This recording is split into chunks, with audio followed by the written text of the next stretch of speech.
I ask you, MJD, how does trading away Hill impact the Chiefs in the AFC as a whole?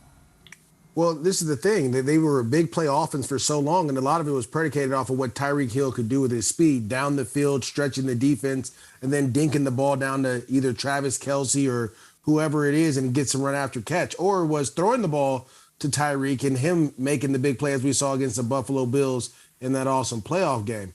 To me, they're going to have to find someone with speed that can do that and command that type of attention. Now, they have some free agents. There's some guys in free agency right now that we could look at. And I have a full screen, Tom, just because of you. I wanted to make sure that we keep that going alive. Odell Beckham Jr. is coming off his ACL injury.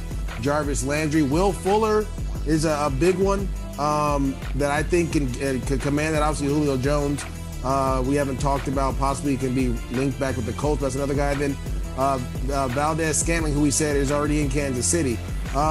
You have to find a guy that can take the top off the defense, right? And that's what Tyreek Hill was able to do. Now, as we watch this play here, Travis Kelce became wide open in this game to win an OT over the Chargers because Tyreek Hill had stretched the whole defense. And so it's going to be tough. I mean, it's going to be tough to find a Tyreek Hill and have that type of impact right away because the Chiefs didn't have that right away with Tyreek Hill. They developed that with him. So I'm expecting to see a different offense, maybe not as down the field throws, but still as explosive.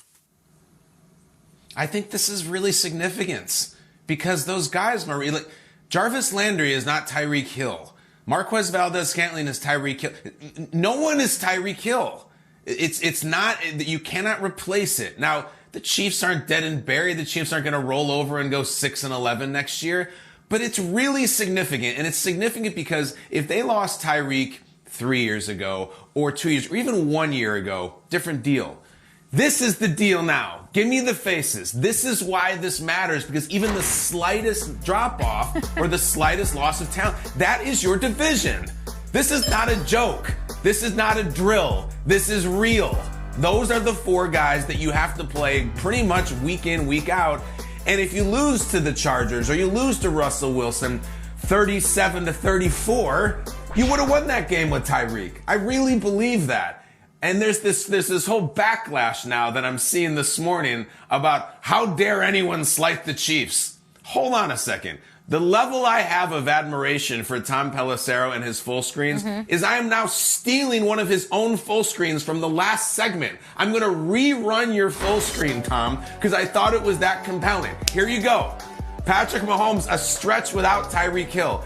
It's not just average. It's not just good. It's spectacular. It's Hall of Fame. 8 touchdowns, no picks, 108. He did great.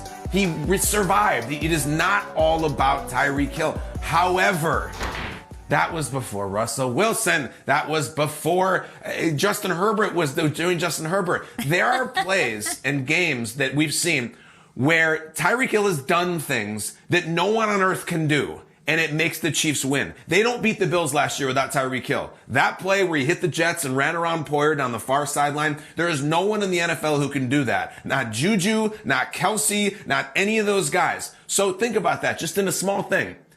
They don't have that player. They are not going to the title game. I do think it is significant. I don't think it's blasphemous to say, not a great day for the Chiefs because they lost Tyreek Hill. Am I crazy here? I'm seeing all this backlash. Don't talk ill of the Chiefs. They're the Chiefs. They lost Tyreek Hill, dummies. That's significant. Yes, I think that matters. I'm not going to apologize for it.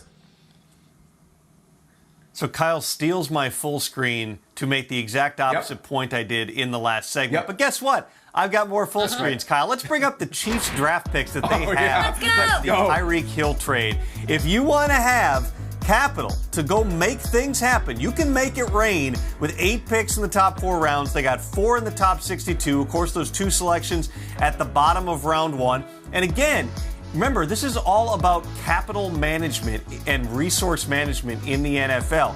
The fact that you're not paying, again, Dolphins get a fantastic player, but you're not paying Tyreek Hill $25 million per year gives you the flexibility to go out and do other things.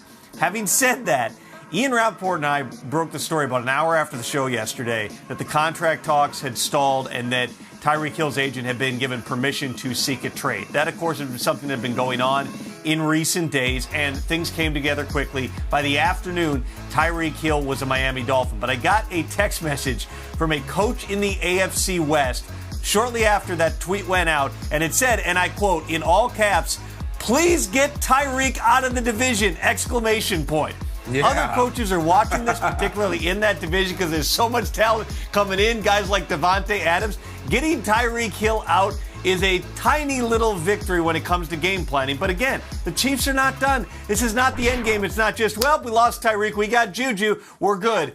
Brett Veach, Andy Reid, they've got a plan. Let's see what they do in the days and weeks to come.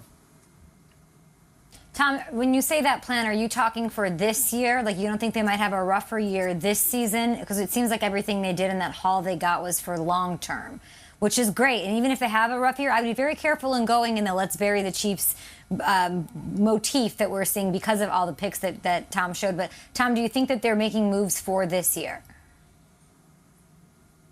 It's both. You're not going to waste a prime Patrick Mahomes year. The guy's 26 years old. He's won and performed at a level that we've rarely seen in NFL history at that age. They're going to go for it every year. There's additional moves. Maybe it's not getting just wide receivers. It could be getting guys in terms of rushing the passer. It could be getting other guys on defense. It could be adding other weapons on offense. There's a lot of different things that you can do. And again, I saw all the jokes when I tweeted the Marquez Valdez-Scaling thing, speed for speed. Again, only guy who was faster as a ball carrier last season than Tyreek Hill, and he's going to sign somewhere for upwards of $10 million per year. Average 30 catches a season in Green Bay. You cannot put a price, well, you can, but on speed at that size, 6'4", and he can run, he's going to sign somewhere, Kansas City or elsewhere, and make a whole bunch of money. It's a massive haul. I think it almost accelerates their ability to retool and sort of figure it out. And it's, to me, what I see is long-term health of the roster. That's what they did, and that's the move they make. I don't know what it means for this year, of course, but we'll have to get into all of that. It's crazy to me, Kyle. The craziest part is that these are all good teams. There's so many freaking good teams in the AFC. It's crazy. 7 of them are going to go to the playoffs. It's just those guys you just showed, those 4, the fact that one of them, at least one of them, is going to be sitting at home in January blows my mind. At least one, maybe 2, absolutely loaded rosters, and we'll see how that shakes out. I'm already looking forward to the segment in August or September when we pick the AFC East winner, and I'm already looking forward to seeing the Chiefs at the draft. Hey, what are you going to do with those picks? You better stick those things, and I'll tell you who else better stick them. Joe Douglas and the Jets. I'm really disappointed the Jets did not make this happen. Just would have been a lot of juice. It would have been exciting. They're sitting there with all these picks, capital, wealth, anything, couldn't land Tyreek. Those picks will now become the we couldn't get Tyreek Hill picks. So you better stick them because those things will stink in the long term if you don't. A lot of pressure for both these teams at the draft now. Quickly, MJD, what do you make of that and how this whole thing affects the draft, especially from the Jets angle?